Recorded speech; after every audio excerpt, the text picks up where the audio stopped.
My kids ask me, and they said, Daddy, you're the last one to go to sleep, and you're the first one up in the morning. Why are you still working? And I said, because I'm still here. My work is not done yet. I can breathe, I can think, I can be actively engaged in life, and my goal is to make every day count.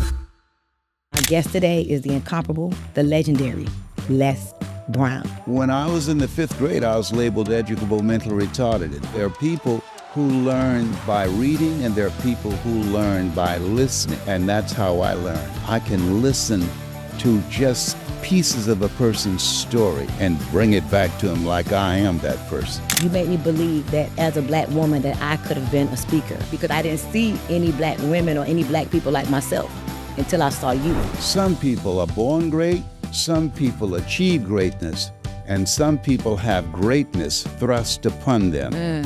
You are a combination of all three. Do you believe that people can be taught to do what you do? All of us are born the same way, dumb, naked, and speechless. Life is for living, and if you don't use it, if you don't use your mind, if you don't use your abilities, you lose it.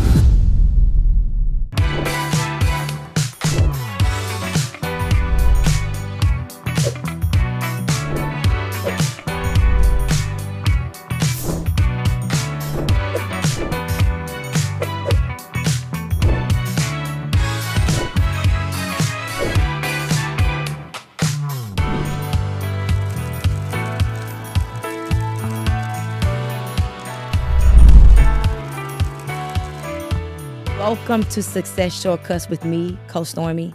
And when I say success, I'm talking about mind, body, spirit, finances, relationships. Our conversation may land anywhere. And our objective today is to humanize the rich and successful while revealing their shortcuts to success. And our guest today is the incomparable, the legendary Les Brown. So, Mr. Brown, I met you when I probably was about 17 years old on YouTube. I had never seen a black man speak the way you spoke. You serenaded me with your words. You motivated me. You inspired me. You made me believe that as a black woman that I could have been a speaker. And as a young girl, my mother used to call me a parrot. She used to say, you talk too much. You talk too much. Shut up. Shut your blood clot mouth. She used to say, you're going to make a lot of money off your mouth one day. And I never knew what that meant because I didn't see any black women or any black people like myself until I saw you. And so at 17 years old, it made sense to me how I can one day make money off of my mouth. And I want to tell you, you are a major part of how I came to that agreement with myself. So my first question that I want to ask you, first of all, First of all, thank you so much for having me. And even Stevie Wonder can see you're breathtakingly beautiful. Well, thank you so very much. You're quite welcome. You're quite handsome yourself. Thank you. So I want to ask you, Yes. as a professional, world-renowned speaker, like who was Les Brown as a kid before you became the world-renowned? Tell us a little bit about who you were prior to today. Well, many people are familiar with the fact that I was born in a poor section of Miami, Florida called Liberty City, in an abandoned building on the floor with my twin brother, Wesley. In fact, we just connected with our birth family. People can go on YouTube and see Les Brown 2021 surprise. Here I am, 79, and just saw for the first time a picture of my birth mother and birth father. And when I was in the 5th grade, I was labeled educable mentally retarded and put back from the 5th grade to the 4th grade. And then I failed again in the 8th grade at Booker T. Washington High School in Overtown in Miami. But I met this high school teacher who very much had your kind of vision of people, because you're always looking for how you can bring the best out of people. And he said, young man, I want you to work this problem out for me. And I said, sir, I can't do that. I said, why not? I'm not one of your students. He said, do what I'm asking you to do anyhow. And then the other students, they interrupted saying, he's DT. He's got a twin brother, Wesley. Wesley's smart, but he's DT. And he asked, what's DT? And they said, he's the dumb twin, and erupted in laughter.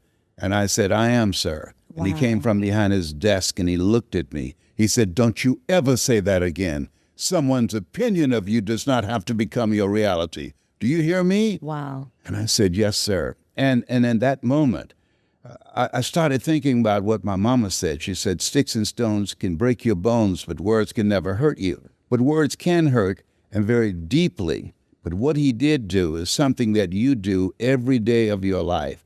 How people live their lives is a result of the story they believe about themselves. And when people hear you speak, and people who are part of your program, Girl Hold My Hand, or people who are ready to embrace their entrepreneurial ventures, when you speak, you distract, dispute, and inspire. You distract them from their current story. Wow. And as they listen to you and using the principles that you give them to expand their level of self-awareness, you dismantle their current belief system and inspire them to become a pencil in the hand of God, as Mother Teresa would say, and start writing a new chapter with their lives. Wow. You see how you just did that? The average person would listen to you and say, wow, like you just put words together so eloquently. Thank you. But being someone that was, as a kid told that you were say it again, Educable, mentally retarded. I never even heard that word. Is that educable? Yes, absolutely. There's someone who cannot learn. And I'm a person, if you told me to write your speech, I could not do that. But if you give me some information about what you want me to share with you, I can talk and I can bring it to you. There are people who learn by reading, and there are people who learn by listening. Yes. And that's how I learn. I can listen to just pieces of a person's story and bring it back to them like I am that person. So that's amazing that you have that gift. And that's what I want to ask you right now. Like, did you develop that? And who taught you? I'm so glad you skill? said you developed that gift. I met two brothers I didn't know I had. And they saw me speak and they said, we don't understand. I said, what is it? You never saw our mother. She raised us. You speak and you're dynamic like she is, and our grandmother. We don't speak at all. The difference is what you encourage people to do.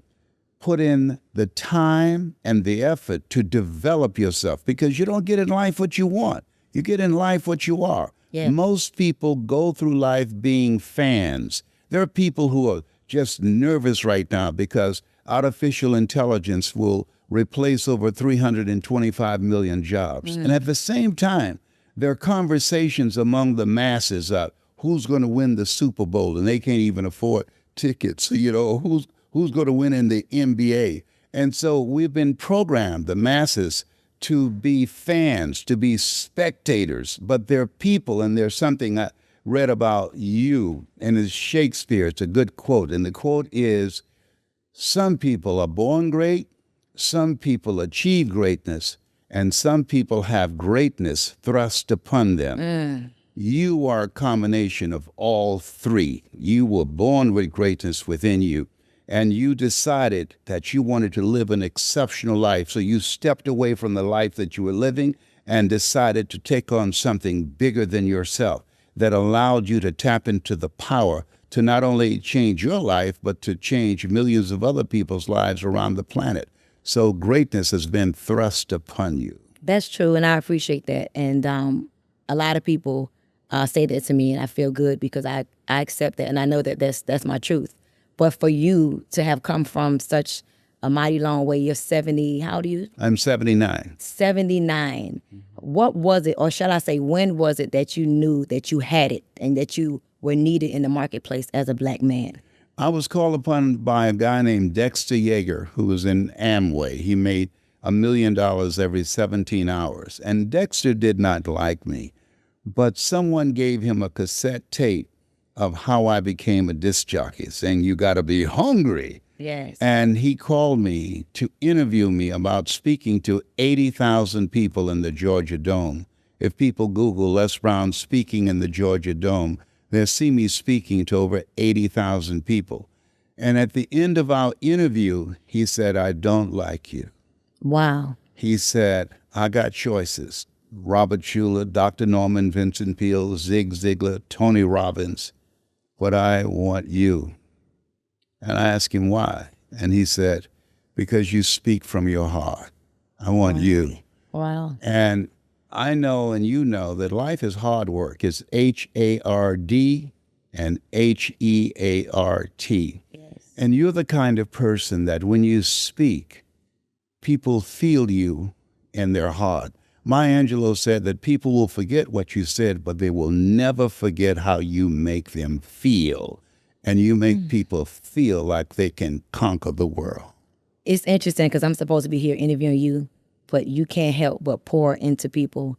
And that's one of the things I know you for. You just pour, pour, pour. Who pours back into you when you feel empty and depleted? I'm glad you asked that question. My children and Mike Williams, he wrote a book called The Road to Your Best Stuff, The Road to Your Best Stuff. He saw this Les Brown before I saw him. He was my newsman, and he found me fascinating. I was in Columbus, Ohio, and I was, look out, this is me, LB Triple P, Les Brown, your platter playing popper. There were none before me, and there will be none after me. Therefore, that makes me the one and only. Young and single and love to mingle, certified, bona fide, dubitably qualified to bring you satisfaction, a whole lot of action. Look out, baby, I'm your love man. I was an old Les Brown. Those are my pre-saved years.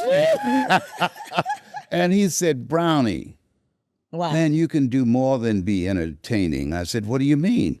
He said, you can educate and inspire people. He said, you speak in a way that people listen. He said, you need to begin to study.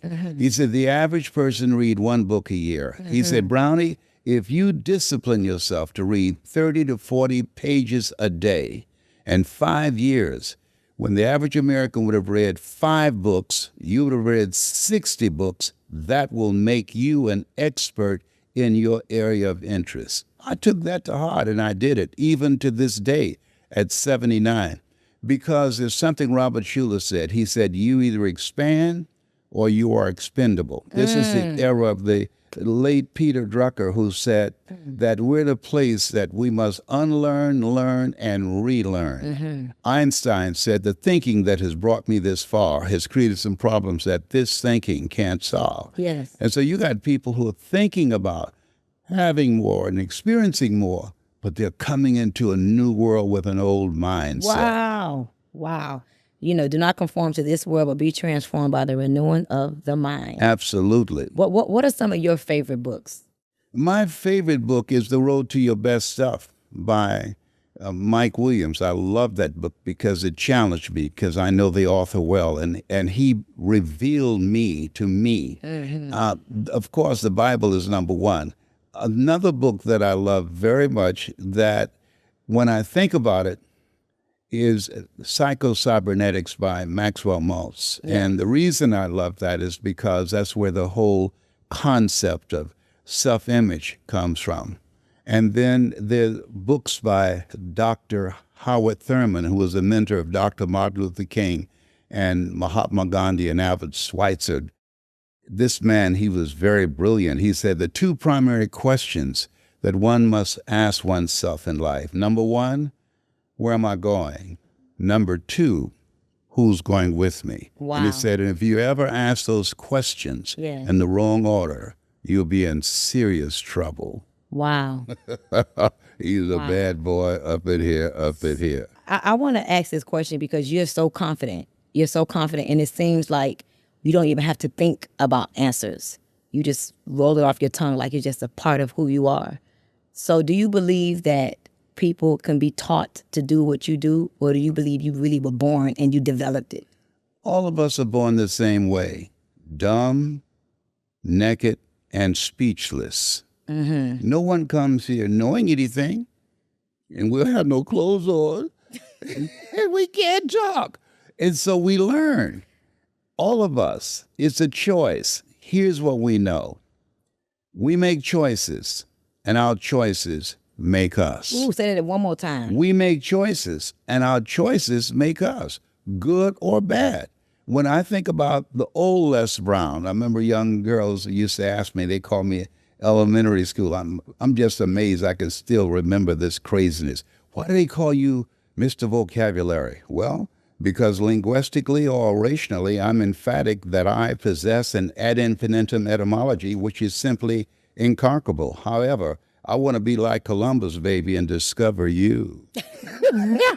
flirt? Why you flirting with I the had lady? game in elementary school, honey. Oh my God. But those words are so big. Sometimes people don't get lost in your I conversation. became fascinated with words because Mr. Washington said, Mr. Brown, there are three things that's crucial to becoming successful in life.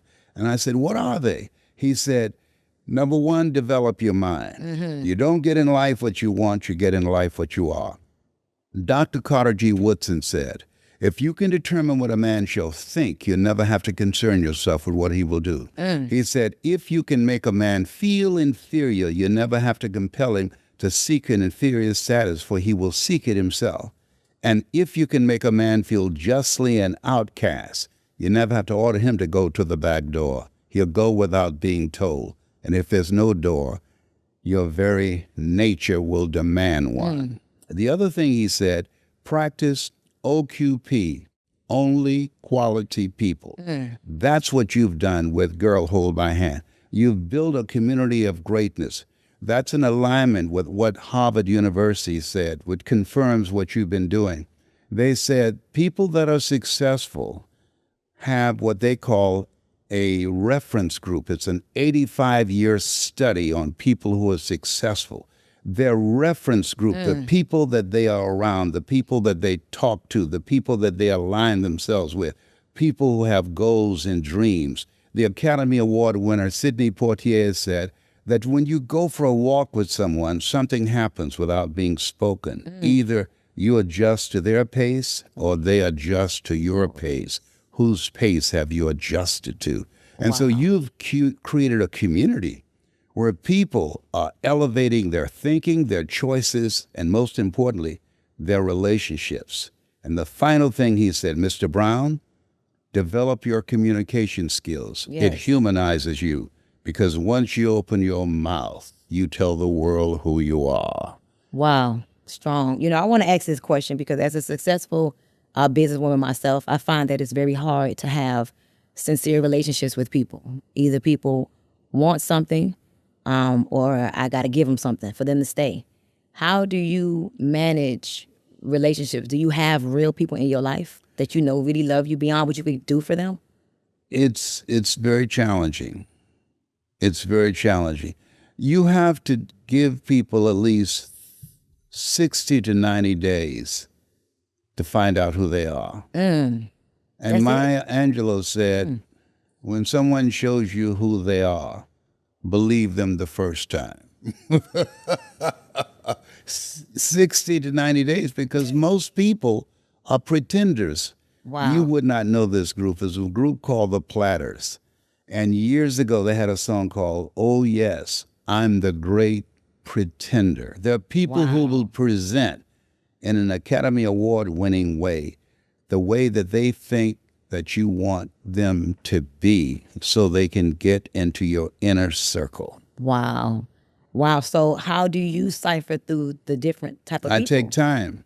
I used to do it emotionally, but now I take time.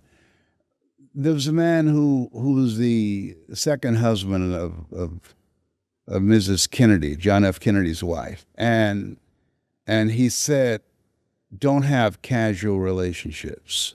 And what he meant was, all the relationships that you bring into your life, make sure that they serve some purpose. Exactly. Most people never achieve their goals because they spend their time trying to help people they care about, family members and friends.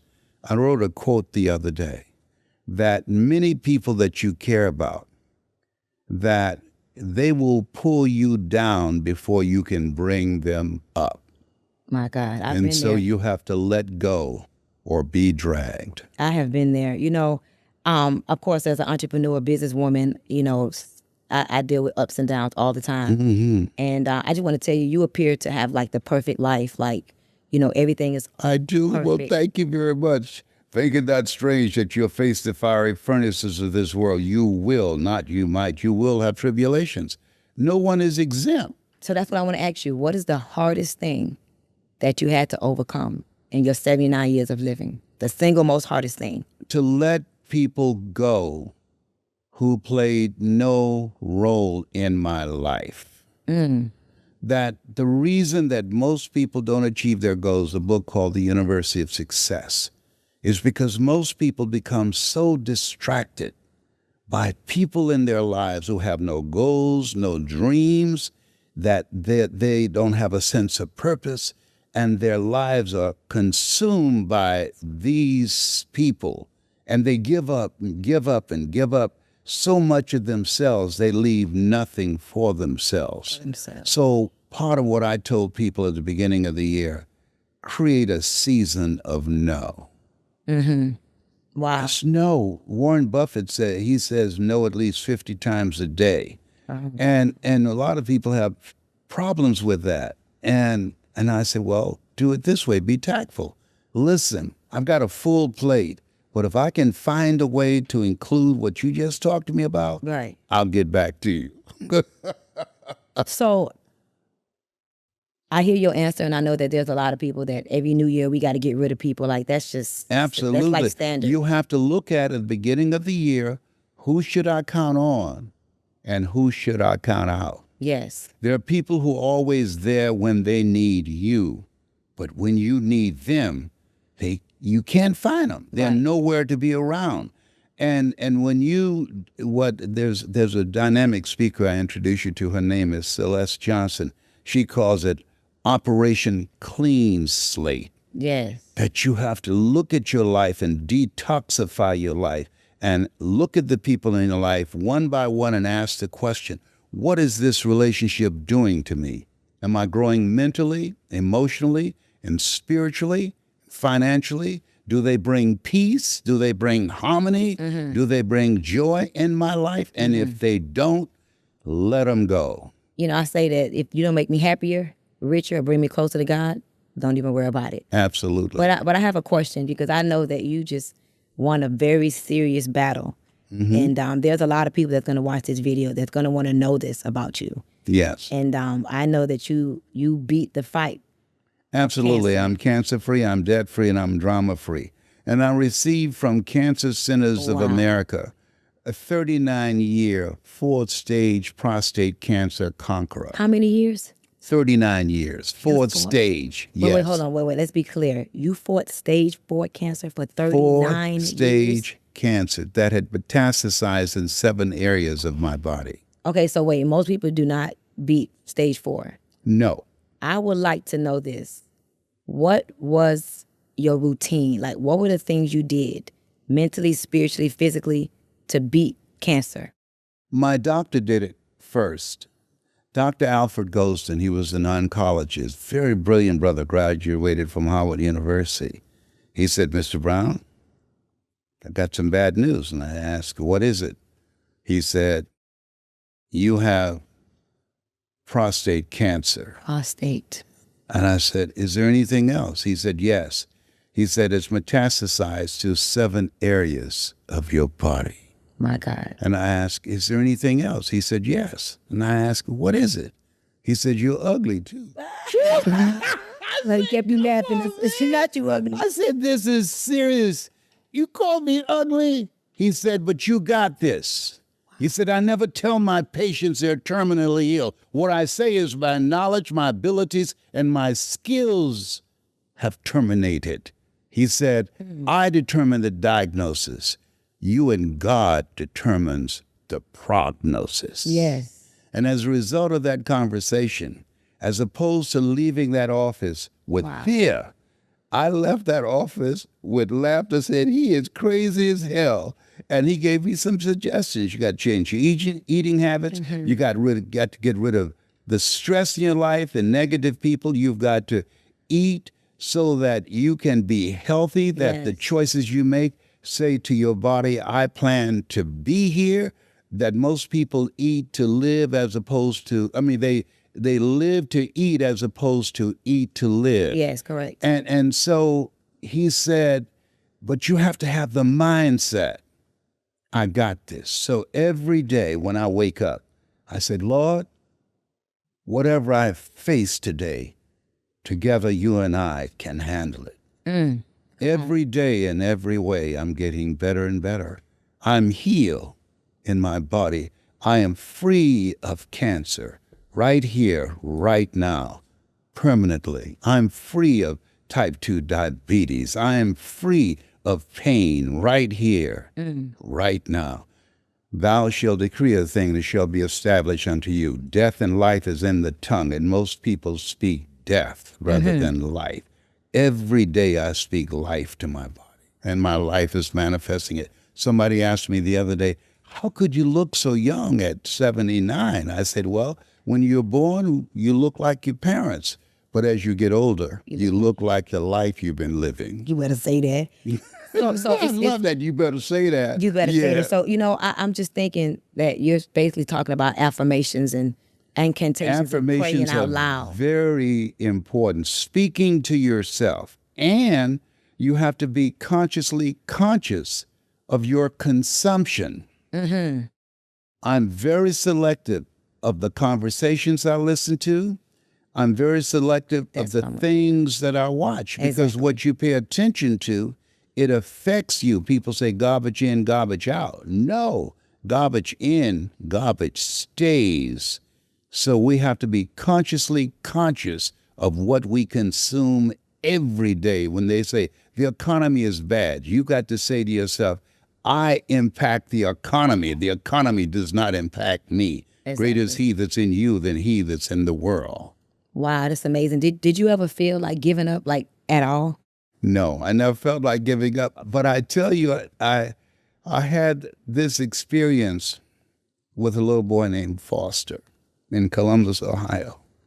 And I used to visit kids in hospitals who had cancer. And they told me when I came to see Foster that he probably would be gone within 2 to 3 days. And apparently they told him, and when I came to see him, he said, I'm so glad to see you, Mr. Brown.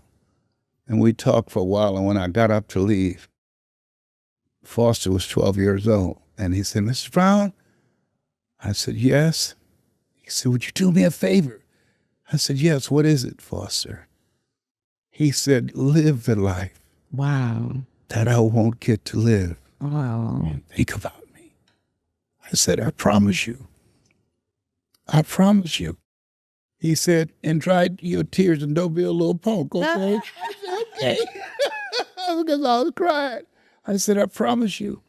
Something Miles Monroe said, live full, die empty. Most people die at age 25 and don't get buried until they're 65. Say that. You have no idea of people whose lives you've touched. I've had people say, I saw this commercial you did about Stormy, and it said she changed my life. And I said, that's who she is. She's a transformer. You have chosen to live a life that will outlive you. And you're inspiring others to do the same. You're saying to people, I'm not an exception. I'm an example of what's possible for you. Very true. And so you keep yourself looking good. I said to you out in the parking lot, I said, you look good. She said, if they can't stand to look at you, they won't listen to you. That's true.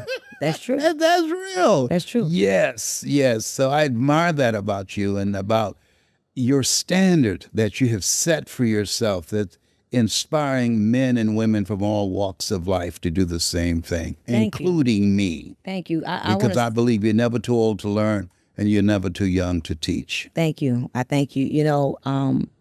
As I sit here, I think about my life, and I know that one day I reach 79 years old, God's willing, right? Yes. But the energy that you have, like most people at 79 years old, they're grandparents, they're retired, they're home, they're sitting on the couch eating bonbons and watching As the World Turns and whatever come on TV. I don't watch TV. But why do you have such a fire for life at 79 years old? Life is for living. And if you don't use it, if you don't use your mind, if you don't use your abilities, you lose it. That the reason that there's an increase in dementia and Alzheimer's, the number one illness in this country that people are now looking at beyond heart disease and cancer is loneliness. People who are disengaged in life. And we talked about the reference group, that if you want to be here, that studies have indicated people with positive connections and have a reason to be here. Kenny Rogers, the country western singer, he said that the key to life is someone to love, something to do, and something to look forward to. And if we anchor ourselves around those thoughts, that we can be here longer. But people who disengage from life and become spectators and looking at Netflix and other programs, that sitting on a couch is the new smoking. It's equivalent to smoking 2 packs of cigarettes a day. And so Wow. we have to be actively engaged. You have people meditating, you have people exercising, you have people paying attention to their health. Yep. A quote that I love very much, and I saw it and I thought about you. And the quote is, "A man with 1,000 dreams has his health, but a man without his health has only one dream." I heard that. Yes. And so you have people focusing on their health. Yes. Most people are not doing that. They're Yes. looking past it. And Yes. and when we hear your health is your wealth, it sounds cute, but most people not living their lives from that place of discipline, of self-awareness, Correct. and commitment and a dedication to doing the best that you can and having a game plan for being here and being able to take care of yourself. I'm 79. I am not looking for my children to take care of me. Wow. I don't know if they like me like that. I understand. You don't know. These Yes. kids are different They today. different today. And so I'm going to take care of myself so I can change my own clothes and wipe my own behind. They'll put you in the old folks' home. No, yeah, they'll put you in the folks home and say, "See, you don't want to be you." No. That's right. I run this show. I'm going to be in control of my life. That's right. And that's not a given. You have to work at it. Commit thy works unto the Lord, and thy thoughts should be established. In all thy ways acknowledge him, and he shall direct thy path. Wow. How do you deal with being a single, handsome black man? Are you lonely? You get lonely sometimes? Lonely? Yeah. Come on, but let me just say this to you. It's better to be alone than to wish you were. Oh, Yeah. I'm very engaged in life, and I enjoy my own company. And I have someone that we've been friends for years. I'm through my insane years and my pre-saved years, okay? And love me anyhow. And when you have someone that you have a history with, and someone who's into you because of you, not because of what you have, not because of your celebrity, but because they know you, the good, the bad, and the ugly, and they love you anyhow. Those are the type of people that you want in your reference group that will be there when you need them, because all of us have our moments in the Garden of Gethsemane that we need someone to pray with us. And so I have not just one person, but several people that's a part of my reference group that when life slaps me around and I say, I need some help up in here, I'm calling on Jesus, Yahweh, Allah, Melchizedek. I need everybody. Everybody, the whole team. Yes, because when you're in pain, and I've suffered with pain, when you get a bad prognosis and you've got to ask, what's next? What do I do now? When something happens to someone that you love, I got a call, and my daughter said, Sierra had a car accident. She was in driving lessons. Well, how's she doing? Oh, the car was demolished. I don't care. How is my granddaughter doing? They've taken her to the hospital. She's going to be okay, Daddy. She's going to be okay. So life is full of interruptions. Correct. And one of the things that I believe that when life happens, Viktor Frankl said, adversity introduces a man to himself. Yes. That you have to go to this place. I do. Lord, grant me the serenity to accept the things that I cannot change, the courage to change the things that I can, and the wisdom to know the difference. So Yes. help me, God. Help me, God. Wow, I want to ask you this very serious question, and I want you to really think about the answer. Yes. Are you happy? No, I'm joyful. You're joyful. Happiness is based upon circumstance. But when you have joy, things are going to happen. But when you have joy, you could be in the midst of someone looking at you with a stethoscope around their neck and say, "You got cancer." When you have joy, things happen to people that you love, and you're going to lose people in your life, and you're going to lose things in your life. But when you have joy, in spite of that, because of a presence, because of a strength that is within you, you can look at it and say, this will not get the best of me, because all catastrophes, all setbacks are pregnant with new possibilities. When one door closes, another one opens. But we must stand still and say, Lord, give me the strength to snatch victory from the jaws of defeat. Wow. So how does somebody else practice having joy? Like, I think that's very important. That Understanding people know and that. knowing you're still here. There was a football player who had a heart attack on the field, and they said he woke up and said, he asked the question, did we win? And the doctor said, you won the biggest battle of all. You had a heart attack. You were dead. When you wake up, you got another shot. Even if things are going great for you, it has not come to stay. It has come to pass. Correct. When they're going bad for you, it has not come to stay. And it come to It's come to pass. Life is a roller coaster. Sometimes things go well, sometimes they don't go well. right. And so the key when you have joy is to judge not according to appearances. The key when you have joy to call forth those things that be not as though they were, and be able to smile at it and knowing that you will get through it in spite of. Keep it moving. Wow, that's amazing, because you make it seem like joy is just something that you just be, and you have no problem with being that. And I think that's amazing, especially with your And cancer keep it battle moving. and Yeah, who you are got to today keep it for moving. So many people. But I want to ask you this question: like, what are you afraid of? What is Mr. Les Brown afraid I am of? so glad you asked me that one. You know what I'm afraid of? Yes. I'm afraid of, and I say this to people, I'm not a religious person. Religious people are afraid of going to hell. I'm a spiritual person. And spiritual people have already been there In their life, right? in their life. But hell to me is when you die and you meet the person that you should have become. I'm afraid that when I go, that God will say, I gave you so much more. Why didn't you do those things? Wow. I put so much more in you. Yes. And so my kids ask me, they came to see me for Father's Day, for my birthday in advance on February the 17th. They're here now.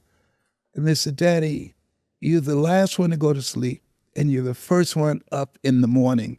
Why are you still working? And I said, because I'm still here. My work is not done yet. I can breathe. I can think. I can be actively engaged in life. And my goal is to make every day count. I remember when Gladys Knight and I were married, and we were in Vegas at Caesar's Palace, and I heard a young guy asking something of Frank Sinatra, who was a great performer, about life. How do you feel about life? And Frank Sinatra said, live each day as if it were your last, because one day it will be. And so now I have a ritual that I learned from a great entrepreneur, Steve Jobs. When I look at things that have been put on my agenda, I ask myself the question, if this was the last day that I have in life? Would I want to do this? Yes. Wow. And if the answer is no, I won't do it. I'm here because my friend said, I want to interview you. Nesabu called me and said, Stormy want you to be on a podcast. Yes. And when Stormy said jump, I ask how high. Oh, well, I want to ask you Come this on question. now. Talk Yeah. about how high. What is Mr. Les Brown like? People all around the world wake up in the morning and go to YouTube just to hear one of your YouTube videos because it inspires them. It wakes them up in the morning. It gives them a reason to fight. Your voice wakes a lot of people up in the morning. But what is Mr. Les Brown excited about today? I'm excited now.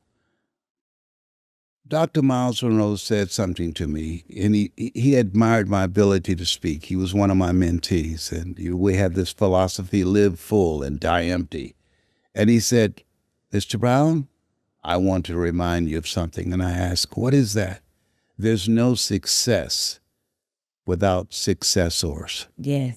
Who are you training?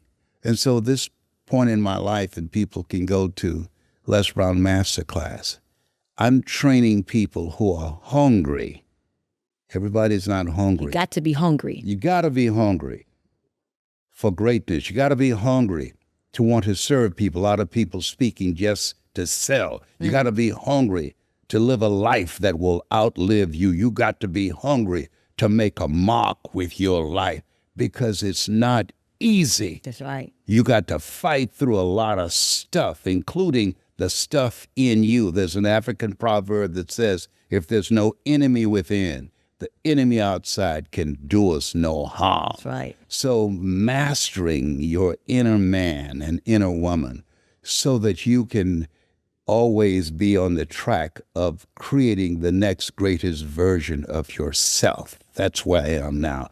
I haven't done my best work. I have not given my best speech. And I have people out there that I'm supposed to touch that have not heard my voice, people who I'm supposed to train, and I will do it until I leave here. That's so amazing. Just your passion for life and just you're 79 years old. You've done so much. You've lived 50 lives.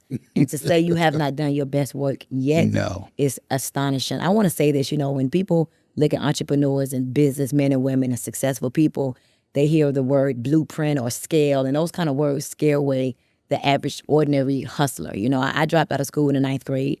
I didn't graduate from high school, never went to college. So I am your uncommon millionaire that has coached, 40, 50 people to millionaire status in my 15-year business career.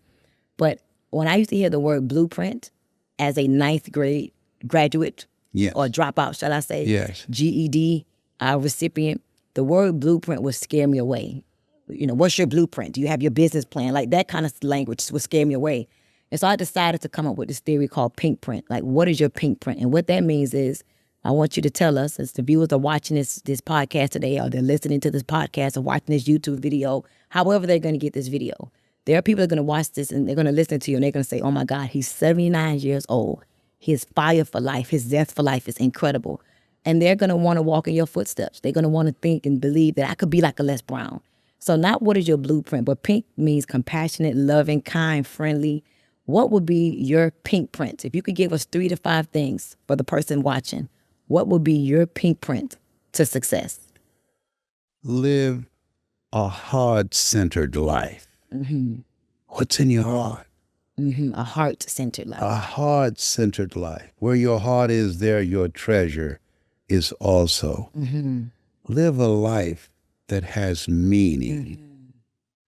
Viktor Frankl said, if you know the why for living, you can endure almost anyhow. And live a life that when you're gone, there will be stories and conversations about the impact that you made on people's lives. When I get up in the morning, I set out to impact somebody's life. And when I lay my head on the pillow, I lay there with a feeling of accomplishment that somebody today, when they go to sleep, they will say, my life is better because Les Brown came my way. Wow. It's amazing because I say that too. I say that I want people to say, because of you, I did not quit. Well, Mr. Les Brown, you have no idea how it has been a plum pleasing pleasure as well as a privilege. Yes. Did you hear that before? Yes, I did. Give it to us. How does it really It's go? been a plum pleasing pleasure as well as a privilege. Bye for now. Thank you so much for tuning in. I hope that you guys got something out of this amazing interview. My goal was to humanize Mr. Les Brown, for you guys to know that if he could do it, you can do it too. You have been incredible. I thank you so much for just being a source of inspiration and being an example for everybody. But as a Black woman, you know, we need more Black faces. It's not just Oprah Winfrey out there doing big things. No. I want to tell you, thank you for your example, your tenacity, your fight. Thank you for coming back down, because you so high up, really. I want you to know, we see you as high up. But some way, somehow, you always find your way amongst, you know, the stars at the bottom, I'm just right? cornbread. I'm So- just Mrs. Mamie Brown's baby boy, and Dorothy Bell Rucker's pride and joy. As my birth mother, I have this song. I have two mothers, and I'm not ashamed. I have two mothers, and I love them just the same. Wow. God took me out of my biological mother's womb and placed me in the heart of my adopted mother. Wow. Well, we love you. We thank you. Guys, make sure you subscribe to this YouTube. Make sure you share this video. Make sure you let everybody know about the amazing Les Brown. Where can we find you, Mr. Brown? LesBrownMasterclass.com. Well, we thank you so much, everybody, for tuning in. Bye for now. Bye for now.